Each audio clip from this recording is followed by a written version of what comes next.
ఉషా,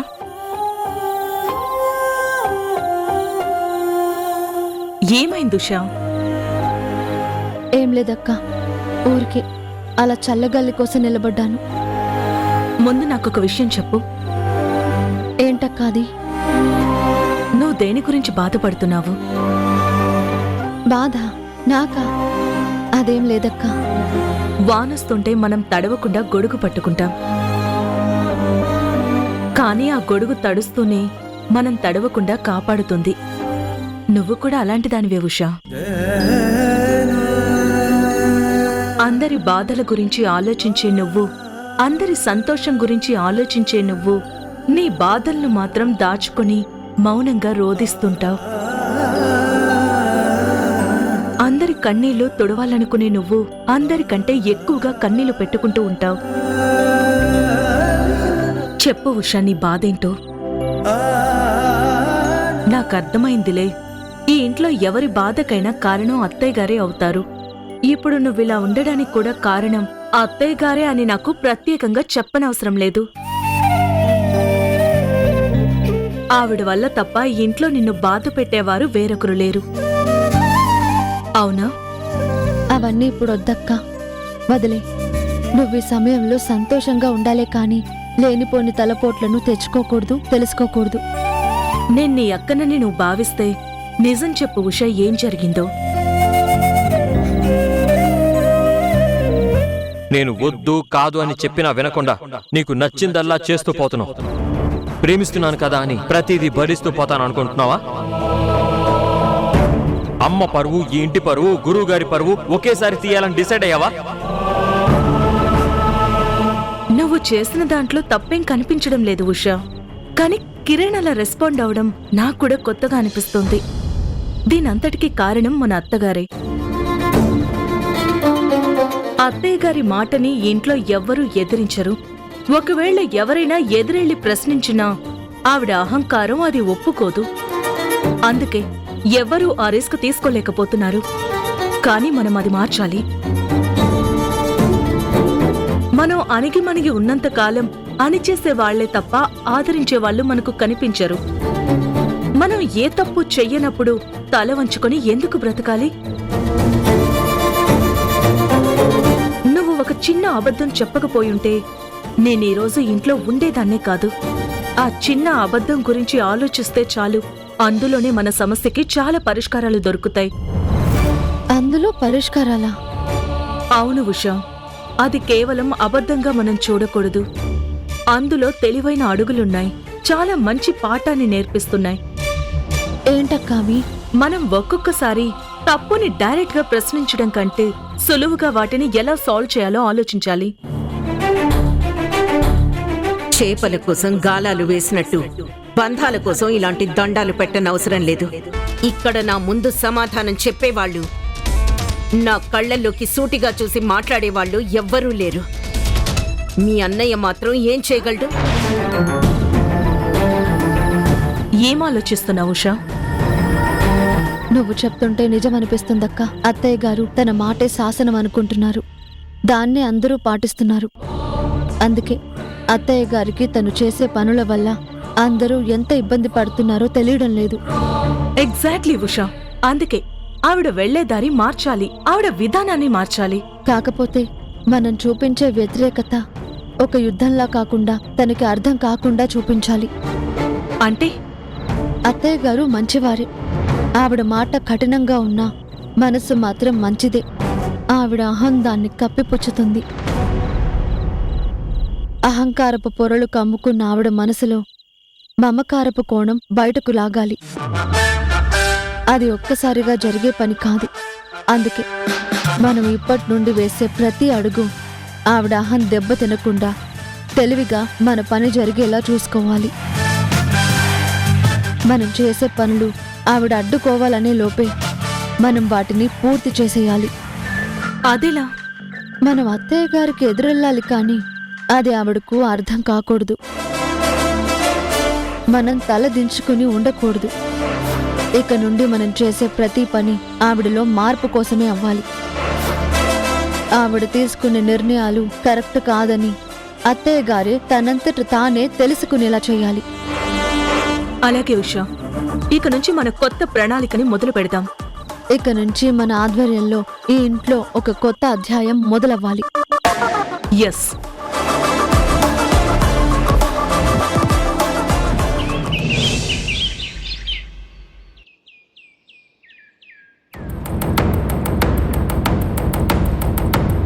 ఈ రోజు బర్త్డే పార్టీకి మా ఆయనతో పాటు ఖచ్చితంగా వస్తానని ఫ్రెండ్స్ కి మాట ఇచ్చాను. ఇప్పుడు ఆయన ఏమంటారో ఏంటో. ఎప్పుడు చూసినా ఆ పనుంది ఈ పనుంది అని తప్పించుకుని తిరుగుతూ ఉంటారు. ఒక్కసారి కూడా నాతో వచ్చిందే లేదు. మంచి టైంలో ఛార్జింగ్ అయిపోయింది. ఫోన్లో ఛార్జింగ్ లేదు, చేయడానికి పని లేదు, ఇంట్లో ఊరికే కూర్చోవడం అలవాట్లేదు. ఒకసారి కాల్ చేద్దామా?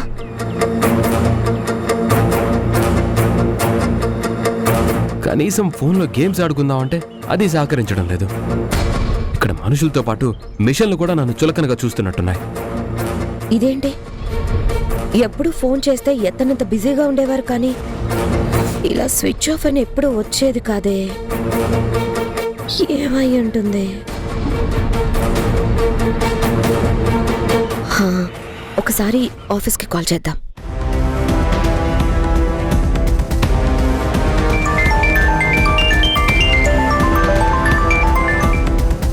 Hello hello madam. Soni, Sanjay sir ఎక్కడున్నారు? ఫోన్ స్విచ్ ఆఫ్ అని వస్తుంది. బిజీగా ఏమైనా ఉన్నారా? సార్ ఆఫీస్లోనే ఉన్నారు మేడం, ఫ్రీగానే ఉన్నారు. ఫ్రీగా ఉన్నారా? మీరు సరిగ్గా చూసారా? ఫోన్ స్విచ్ ఆఫ్ అయిన విషయం కూడా గమనించలేదంటే ఏదో నిజంగానే బిజీగా ఉండుంటారు. హలో మేడం, కిరణ్ సార్ వచ్చినప్పటి నుంచి సంజయ్ సార్కి పని తక్కువైంది. మొత్తం అన్ని పనులు కిరణ్ సార్, కిరణ్మయ్ మేడం గారే చూసుకుంటున్నారు. నాకు తెలిసి ప్రెసెంట్ సంజయ్ సార్కి ఏ ఇంపార్టెంట్ పని లేదు మేడం. ఏంటి, ఆయన పని లేకుండా ఫ్రీగా ఉన్నారా?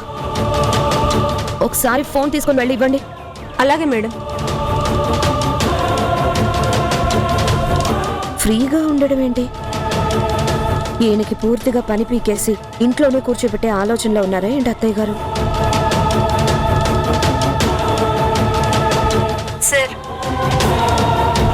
మేఘనా మేడం కాల్ చేశారు. మీ ఫోన్ స్విచ్ ఆఫ్ వస్తుందంట, మీతో అర్జెంటుగా మాట్లాడాలన్నారు. నువ్వు వెళ్ళు. Okay sir. ఏమైపోయావు సంజయ్? ఫోన్ చేస్తే స్విచ్ ఆఫ్ అని వస్తుంది. ఫోన్లో ఛార్జింగ్ లేదు, ఏదో పనిలో పడి చూసుకోలేదు. అదేంటి సంజయ్, సోనీని అడిగితే సార్కి పని లేదు, ఫ్రీగానే ఉన్నారని చెప్పింది. అలా చెప్పిందా? ఏం చేస్తాంలే, మన పరిస్థితి అలా మారిపోయింది. పనంటే పెద్ద పనేం కాదులే. ముందు నువ్వు చెప్పు, ఏదో అర్జెంటుగా మాట్లాడాలన్నావంట, ఏంటి విషయం? అదే సంజయ్, యాక్చువల్లీ ఈరోజు మా ఫ్రెండ్ బర్త్డే పార్టీ ఉంది. మిమ్మల్ని తీసుకురమ్మని మరీ చెప్పింది. ఎప్పుడు ఒంటి కొమ్ము రాకాసిలా ఒక్కదానివే వస్తావు, జంట పక్షుల్లాగా నువ్వు మీ ఆయన కలిసి వచ్చేది ఎప్పుడు అని నన్ను ఎగతాళి చేస్తున్నారు. మీ ఫ్రెండ్స్కి బాగా తెలుసు అనుకుంటాను, కరెక్ట్గా చెప్పారు, ఒంటి కొమ్ము రాకాసి అని. నన్ను ఎవరైనా అంటే చాలు మురిసిపోతారు కదా. అసలు భార్య అంటే ప్రేమ లేకపోగా ఎగతాళి చేయడానికి మాత్రం ముందుంటారు. ఎవరైనా పెళ్ళాన్నంటే ఇలా సంతోషపడతారా? ఇప్పుడేంటి, నేను నీతో పాటు పార్టీకి రావాలి అంతే కదా? అవును. ఈరోజు పార్టీకి జంట పక్షుల్లా మనిద్దరం కలిసే వెళ్తున్నాం. ఇది ఫిక్స్, ఓకేనా? Thank you Sanjay, thank you so much. I'm so happy. నేను ఈరోజు స్పెషల్ గా రెడీ అవుతాను. Okay, see you soon. Bye. తొందరగా వచ్చాయి. ఆఫీస్లో వర్క్ లేనప్పుడు కనీసం వైఫ్తో అయినా టైం స్పెండ్ చేస్తే బాగుంటుంది.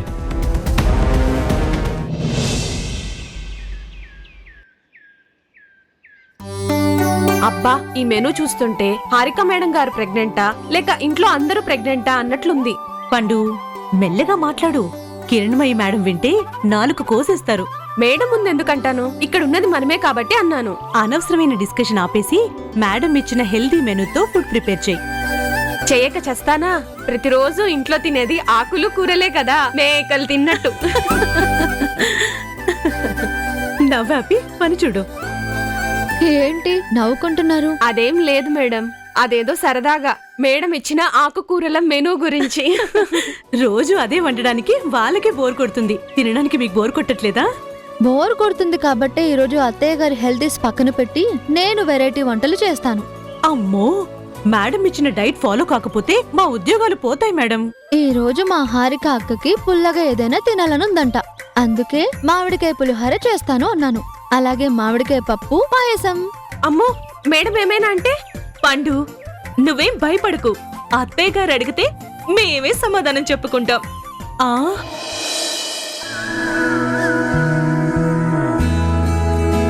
ఎగిరే స్వప్నాలే మనం, మనదే కాదా గగనం, సిరివెన్నెలలో తడిసే గువ్వలం, చిరునవ్వులలో చలనం, ఇది చాలే ఇంతే చాలే, ఇదిలా నిత్యం ఉంటే చాలే, ఈ నూరేళ్ళిలా మారే వెయ్యేళ్ళుగా ఊపిరిలో సుమగంధాలే, సరదా సరదా సరదాగా సాగింది సమయం, మనసు మనసు దూరాలే మటుమాయం, మనకు మనకు పరదాలే లేనేలే వందా, ఒకరికి ఒకరై ఒదిగింది అనుబంధం.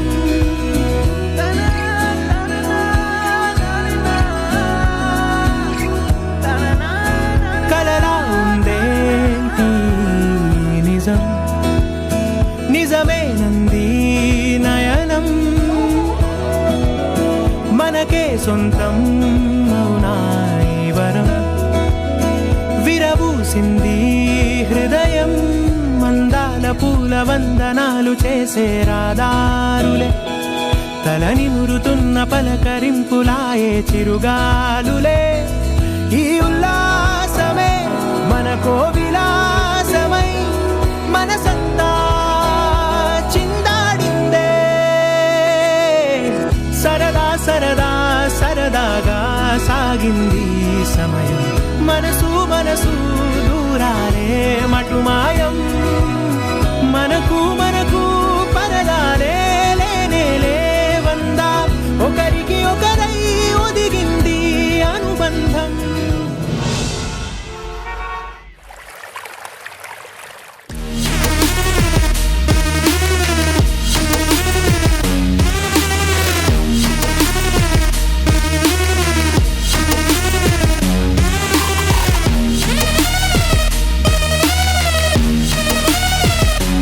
జరుగుతున్న సిచ్యుయేషన్స్ చూస్తూ ఉంటే నాకు ఆ ఇంట్లో ఉండబుద్ధి కావట్లేదు.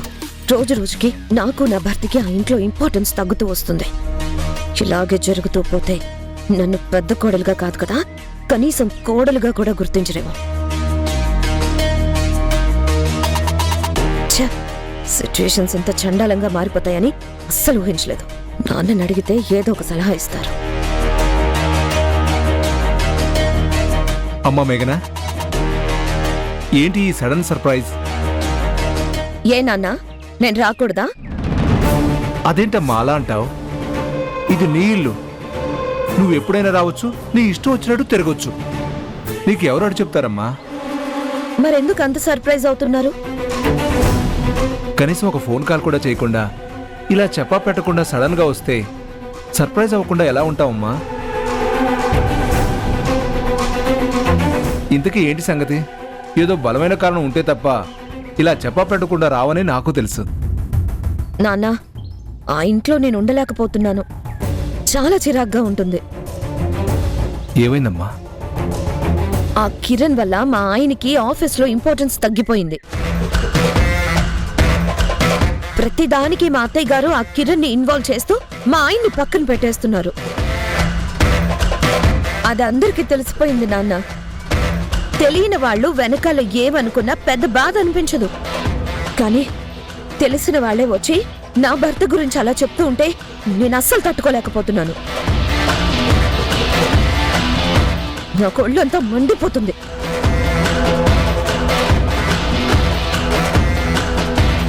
పెద్ద కొడుకు మీద మీ అత్తకి అంత చులకన భావం ఎందుకు మొదలైంది? ఏమో నాన్న, ఈ విషయంలో అత్తయ్య గారిని డైరెక్ట్గా అడగలేను. ఆయనేమో నన్ను అర్థం చేసుకోరు. పైగా ఇప్పుడు ఆ ఉషా హారిక ఇద్దరు ఒకటైపోయి అత్తయ్య గారిని వాళ్ల వైపుకు తిప్పుకునే ప్రయత్నంలో ఉన్నారు. ఇంట్లో జరుగుతున్న ఇన్ని మార్పుల మధ్య ఉక్కిరి బిక్కిరి అయిపోతున్నాను. నిన్ను యువరాణిలా చూసుకునే మీ నాన్నుండగా నీకు ఎందుకమ్మా అంత దిగులు? నీకు ఏ విషయంలోనూ ఇప్పటిదాకా లోటు కలగనివ్వలేదు, ఇకపై కూడా కలగనివ్వను. నిన్ను ఎవరైతే చులకనగా చూస్తున్నారో వాళ్లతోనే నిన్ను శబాష్ అనిపిస్తాను. నువ్వేం ఫీల్ అవ్వకు. ఆ ధైర్యంతోనే ఇక్కడికి వచ్చాను నాన్న. పెద్ద కోడలుగా ఆ ఇంట్లో నాకు తగిన గుర్తింపు దొరకడం లేదు. పెద్ద కొడుగ్గా మా ఆయనకి విలువ లేదు. చెప్పాను కదా మేఘన, నిన్ను ఆ ఇంటి పెద్ద కోడలుగా నెత్తిన పెట్టుకునేటట్టు చేస్తాను. మీ ఆయనకి తిరుగులేని విలువను తీసుకొస్తాను. నువ్వు ఆ ఇంటికి పెద్ద కోడలివమ్మా. ఆ సామ్రాజ్యానికి కాబోయే మహారాణివి నువ్వు. కిరణ్మయి తర్వాత ఆ స్థానం నీకు తప్ప ఎవరికి దక్కదు, అది దక్కనివ్వను. నువ్వే ఇలా డీలా పడితే ఎలా? ఈ శంకర్ కూతురంటే ఎంత కాన్ఫిడెంట్గా ఉండాలి. మీ గురించి నాకు తెలుసు నాన్న. నా కోసం ఏమైనా చేస్తావు. ఈ కూతురు కోసం ఎంత దూరమైనా వెళ్తావు. నాకున్న ఒక్కగానొక్క కూతురివి, ఆ ఇంటికి పెద్ద కోడలివి. ఈ రెండు కుటుంబాలకి నువ్వు మహారాణివి. మరి నీకు కాక వేరే ఎవరికి దక్కనిస్తాను సింహాసనం? కూతుర్ని కంటికి రెప్పలా కాపాడుకునే నీలాంటి తండ్రి ఉండడం నా అదృష్టం నాన్న. I'm so lucky to have you. Thank you so much నాన్న.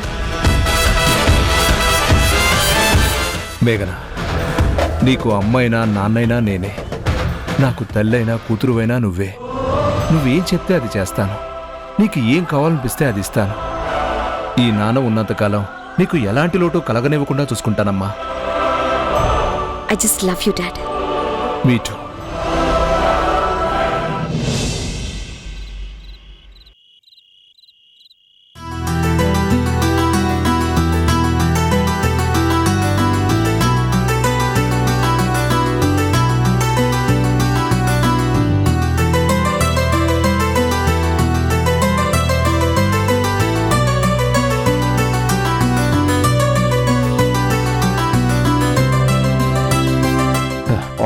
ఏంటి ఈరోజు చాలా రకాల వంటలు చేసినట్టున్నారు? ఏదైనా స్పెషల్ ఉందా? వావ్!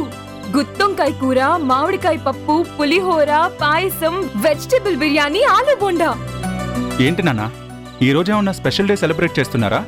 ఇన్ని రకాల వంటలు వండించారు. ఏమరా నాకు తెలీదు, కానీ గుమగుమలాడే ఈ వంటలు చూస్తుంటే మాత్రం నాకు నోరు ఊరిపోతుంది. మీ అమ్మొస్తే మొదలు పెట్టేద్దాం. కిరణ్మయ్య ఎక్కడున్నావు? త్వరగా రా, ఆకలేస్తుంది. అమ్మా వెయిటింగ్, ప్లీజ్ త్వరగా వచ్చేయి. రెండత్తయ్యా.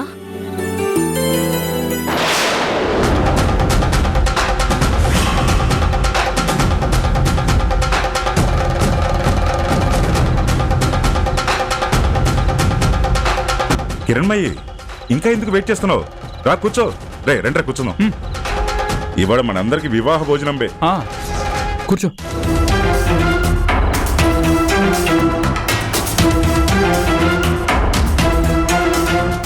దుర్గా. మేడం,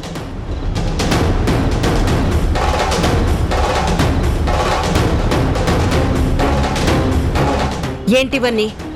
నేనేం చెప్పాను, మీరేం చేశారు? మెను చెప్పాను కదా.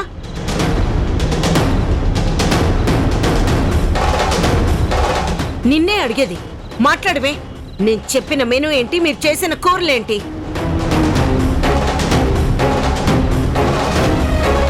ఏంటి దుర్గా సైలెంట్ గా ఉన్నావు? చెప్పు. అత్తయ్య గారు అడుగుతున్నారు కదా.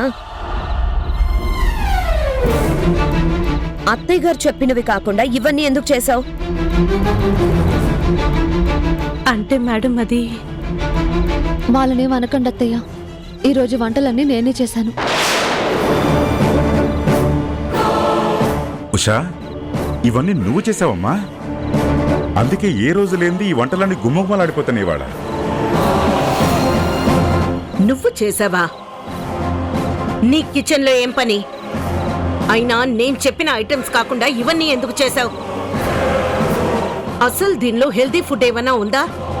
అంతా నూనెలో వేయించిన ఫుడ్. ఒక్కో డిష్ లో లీటర్ నూనె ఉంది. ఇవి తింటే అందరి హెల్త్ ఏమైపోతుంది? అసలు నేనిచ్చిన హెల్దీ డైట్ ఏమైంది? మీరు చెప్పిన మెనూలో ఐటమ్స్ అన్నీ ఆరోగ్యకరమైనవే అత్తయ్య గారు. కానీ ఆరోగ్యంతో పాటు అప్పుడప్పుడు కాస్త రుచికరమైన వంటలు కూడా తినాలని ఉంటుంది కదా. తినాలనుందా? ఎవరికి? నీకా? కాదు, హారిక అక్కకి. హారిక కోసమా? హారిక కోసమేగా నేను హెల్దీ మెనూ రెడీ చేసింది. హారిక కోసమేగా అంత జాగ్రత్త తీసుకుంది. నేను చెప్పింది మానేసి ఇవన్నీ చేయాల్సిన అవసరం ఏముంది నీకు? నేనే చేయమన్నాను అత్తయ్య. ఎప్పుడు పండ్లు జ్యూసులు అంటూ అవే తీసుకుంటుంటే నాలుక పీకేస్తుంది. అందుకే నాకు ఈ రోజు కొంచెం రుచికరంగా తినాలనిపించింది. నా మాటను లెక్క చేయకుండా మీ ఇష్టం వచ్చినట్టు మీరు చేసుకుంటున్నారు. ఇక నేను చెప్పిన మాటకి విలువే ఉంది. ప్లీజ్ అత్తయ్య, ఉషా నా కోసమే ఇవన్నీ చేస్తుంది. అంతేకాని మీ మాటని కాదని మీకు కోపం తెప్పించాలని కాదు. వీళ్ళిద్దరూ ఒకటైపోయారండి. ఇప్పుడు నేను వీళ్ళకి సపోర్ట్గా ఉండకపోతే బ్యాడ్ అయిపోతాను. వీళ్ళ పార్టీ అన్నట్టు యాక్ట్ చేయాల్సిందే. కడుపుతో ఉన్నప్పుడు ఎవరికైనా రకరకాల రుచులు కావాలనిపిస్తుంది. అది సహజమే కదత్తయ్య. అందుకే నేను అక్క కోసమే ఇవన్నీ చేశాను. కడుపుతో ఉన్నప్పుడు ఒక తల్లి ఏం తినాలనుకుంటుందో మీకు తెలీదా?